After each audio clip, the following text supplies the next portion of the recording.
Welcome to the realm of pages. I hope you're doing great, and if you're not, I hope you are soon. So today we're going to continue the video series praising Malazan, and I believe it's episode number 5. This video series is just me praising kind of random stuff in Malazan Book of the Fallen, and this one, since I'm holding the Bone Hunters, it's going to be spoilers for the Bone Hunters.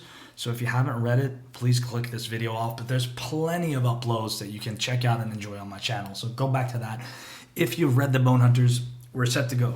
So episode number 5, something I really appreciate about Malazan Book of the Fallen, it's not only this example, but it's just the way that the lore is drip fed to you at times where it's appropriate according to the author and story. He's not trying to give you stories and information just to keep you interested and invested in the story.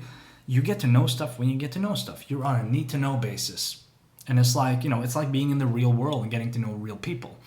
In this case, what I want to talk about in this video is how genius it is that we don't get a real childhood backstory for Quick Ben. We haven't got any childhood backstories for many of the characters, but we don't get any about Quick Ben.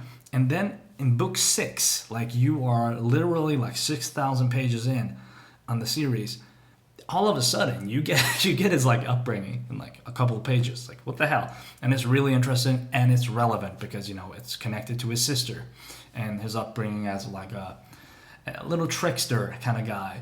And I just loved that section, and I loved how that section begun and then kind of ended once the relevant things were done. I have no idea if it's gonna, we're gonna come back to that in any way, but it was super interesting, and I just enjoyed that so much that this author is not trying to show you shiny things all the time. No.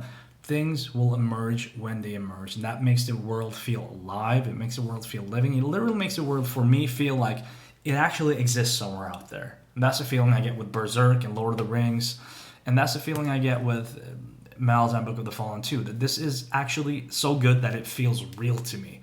And I love that, and I appreciate that. So I just wanted to share that. Quick Ben's unexpected, here's a lore drop about his childhood. We already got the Seven Cities campaign one before. I don't remember when. I think it was in Deadhouse Gates or House of Chains. And now we get this. It's super cool, and a lot of characters you don't see their childhood stuff. Very few characters. I can count them on my fingers. So this one was really good, and I really enjoyed it. And there are multiple other ones coming, but really, really enjoy it. Really. And if you have any more examples, don't spoil anything for me. I'm on book 7 right now, 1/3 through. Up until that point, please let me know in the comments. And before we stop, just some Quick Ben art. And remember to like, comment, and subscribe. Take care, guys.